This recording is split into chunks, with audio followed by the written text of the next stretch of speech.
Assalamualaikum warahmatullahi wabarakatuh. Kami dari kelompok 7 akan mempresentasikan materi yang berjudul Iptek dan Seni dalam Islam. Pertama-tama izinkan kami untuk memperkenalkan diri. Nama saya Zikri Mary Aini Prasa dan dua teman saya, Duna Esa Junior dan Yusuf Ruliansyah. Yang pertama adalah konsep ilmu dalam Al-Quran. Ilmu berasal dari kata alima ya'lamu ilm. Alima sendiri berarti mengetahui. Selanjutnya, menurut Quraisy Shihab, makna ilmu dari segi bahasa berarti kejelasan. Dalam Al-Quran, alima berkata kerja dengan ya'lamu yang artinya dia mengetahui. Ilmu adalah keistimewaan yang menjadikan manusia unggul terhadap makhluk-makhluk lain guna menjalankan fungsi kekhalifahannya. Sebagaimana terdapat dalam Quran Surah Al-Baqarah surah kedua ayat 31-32 yang artinya, dan Allah SWT mengajarkan kepada Adam nama-nama benda-benda semuanya. Kemudian dia mengemukakan kepada para malaikat seraya berfirman, sebutkanlah kepadaku nama-nama benda itu jika kamu memang orang-orang yang benar menurut Tuhan. Mereka para malaikat menjawab, Maha suci Engkau, tiada pengetahuan kecuali yang telah Engkau ajarkan. Sesungguhnya Engkau Maha mengetahui lagi Maha bijaksana. Quran Surah Al-Baqarah surah kedua ayat 31-32. Al-Quran itu sudah menunjukkan betapa tinggi kedudukan bagi orang yang berpengetahuan, sebagaimana terdapat dalam Quran Surah Al-Mujadilah surah ke-58 ayat 11, yang artinya, hai orang-orang yang beriman, apabila kamu dikatakan kepadamu, berlapang-lapanglah dalam majelis, maka lapangkanlah, niscaya Allah akan memberi kelapangan untukmu. Dan apabila dikatakan, berdirilah kamu, maka berdirilah, niscaya Allah akan meninggikan orang-orang yang beriman di antaramu, dan orang-orang yang diberi ilmu pengetahuan beberapa derajat, dan Allah Maha mengetahui apa yang kamu kerjakan. Quran Surah Al-Mujadilah surah ke-58 ayat 11. Menurut pandangan Al-Quran, yang diisyaratkan wahyu pertama, ilmu itu terdiri dari dua macam. Yang pertama adalah ilmu laduni. Ilmu ini diperoleh dari tanpa upaya manusia. Kemudian yang kedua adalah ilmu kasbi. Ilmu ini diperoleh dari campur tangan dan upaya manusia. Contohnya seperti biokimia, kita berupaya untuk mengetahui ilmu tentang biokimia ini, yaitu dengan cara belajar. Pembagian ini menurut Quraisy Shihab disebabkan karena dalam pandangan Al-Quran terdapat hal-hal yang ada tetapi tidak dapat diketahui melalui upaya manusia itu sendiri. Dengan demikian, objek ilmu itu meliputi materi dan non-materi, fenomena dan non-fenomena. Kemudian adalah konsep teknologi dalam Al-Quran.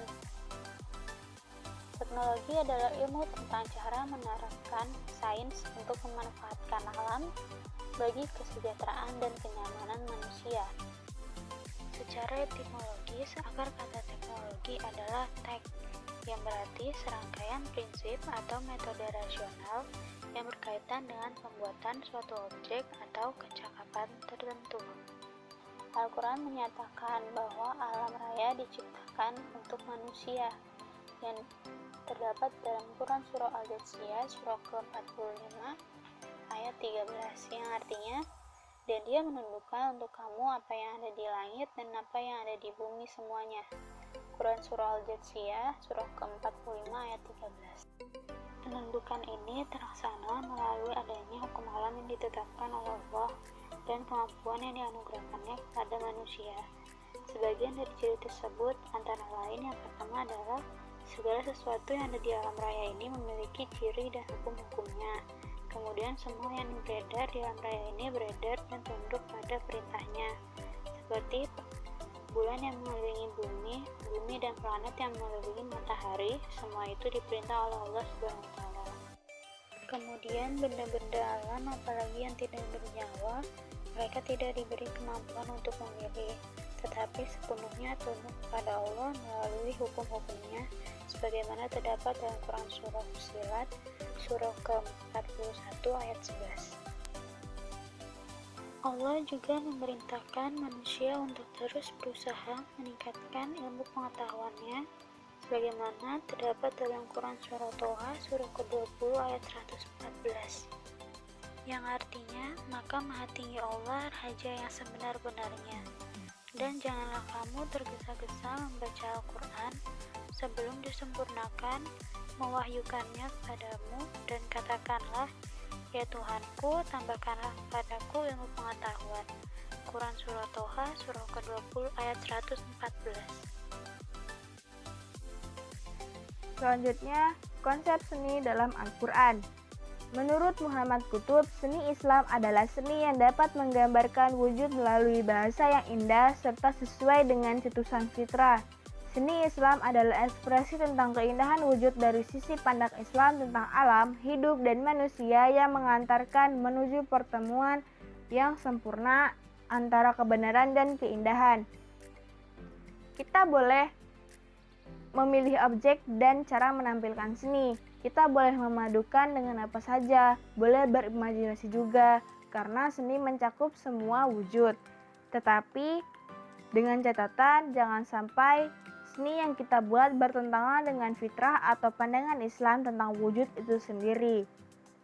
Selanjutnya, ada dua macam seni yang sering dinyatakan terlarang dalam Islam. Yang pertama, seni lukis, pahat, atau patung. Pada surat Al-Anbiya ayat 51-58 diuraikan tentang patung-patung yang disembah oleh ayah Nabi Ibrahim dan kaumnya. Dijelaskan bahwa Nabi Ibrahim menghancurkan semua berhala dan menyisihkan satu berhala paling besar, membuktikan bahwa berhala betapapun besar dan indahnya tidak wajar untuk disembah. Persoalan di sini bukan karena berhalanya, tetapi sikap kita terhadap berhala tersebut serta perangan yang diharapkan darinya.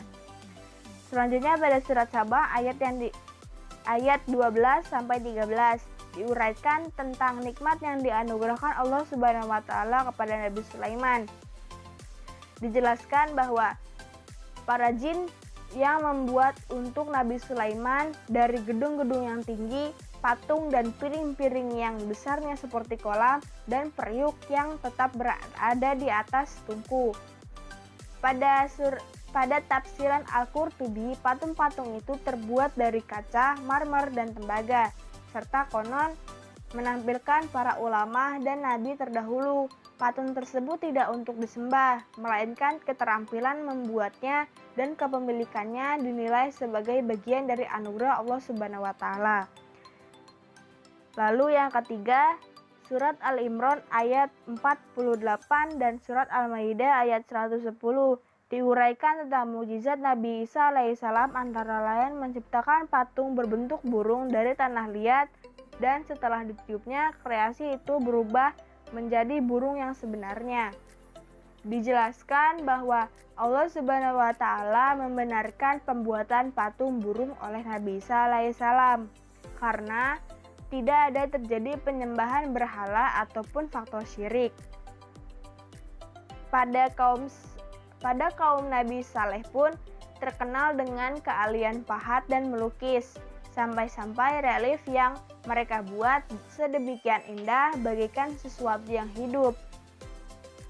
Nah, keahlian pahat itu merupakan nikmat Allah Subhanahu wa taala yang harus disyukuri. Selanjutnya, seni suara. Ada 3 alasan para ulama melarang nyanyian, yaitu pada surat Al-Insyirah ayat 64 terdapat kata yang berarti suaramu. Sebagian ulama menyatakan itu adalah nyanyian. Nyanyian yang dimaksud adalah nyanyian yang didendangkan oleh setan. Pada surat Al-Najm ayat 59-61 terdapat kata samidun. Ada 2 arti dari kata samidun. Yang pertama, dalam keadaan menyanyi-nyanyi dan lengah. Menurut Departemen Agama, untuk kata nyanyian di sini berarti hari kiamat. Nah, kita dapat simpulkan bahwa kata samidun yang artinya melengahkan mereka dari suatu peristiwa atau hari kiamat dalam keadaan menyanyi-nyanyi.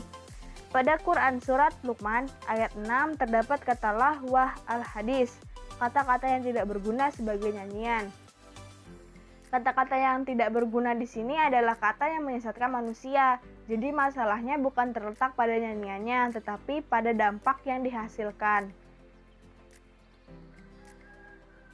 Sejarah kehidupan Rasulullah pun membuktikan bahwa beliau tidak melarang nyanyian yang tidak mengandung kepada kemaksiatan. Jika ada nyanyian yang mengandung kemaksiatan yang tidak sejalan dengan Islam, maka harus ditolak. Jadi bagaimana untuk mengaplikasikan seni dalam kehidupan Islam?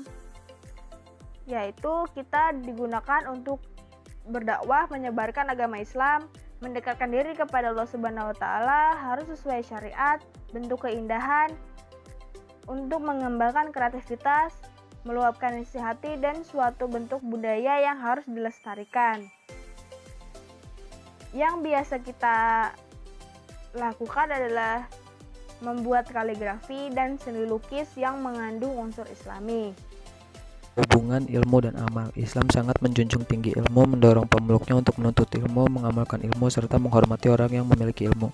Dalam Quran Surat Al-Mujadalah ayat 11, Allah Subhanahu wa Ta'ala berfirman, "Niscaya Allah akan meninggikan orang-orang beriman di antaramu dan orang-orang yang diberi ilmu pengetahuan beberapa derajat."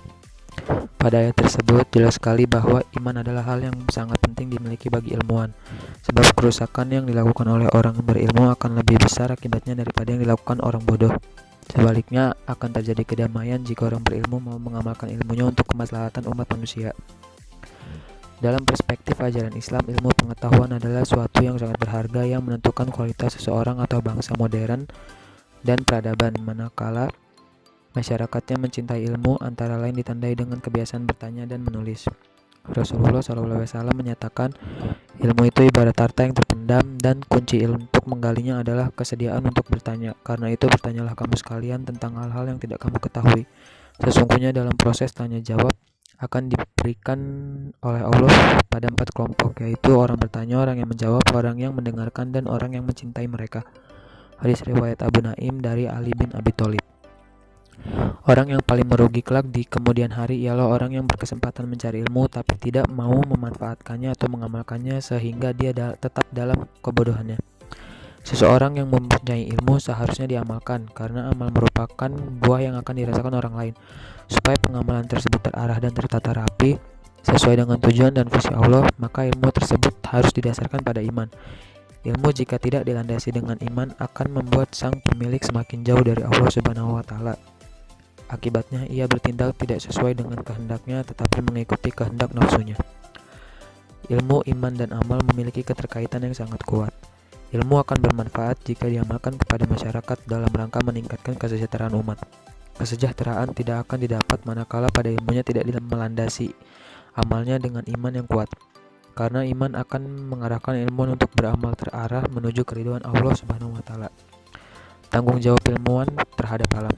Menurut Sardar, tanggung jawab para ilmuwan setidaknya mempunyai 3 buah tanggung jawab, yakni yang pertama terhadap dirinya sendiri untuk menyempurnakan hidupnya, yang kedua terhadap masyarakat dan alam atau lingkungan, dan yang ketiga terhadap perasaan-perasaan batinnya, yaitu perasaan yang menentukan hal-hal manakah yang secara hakiki penting dan bermanfaat.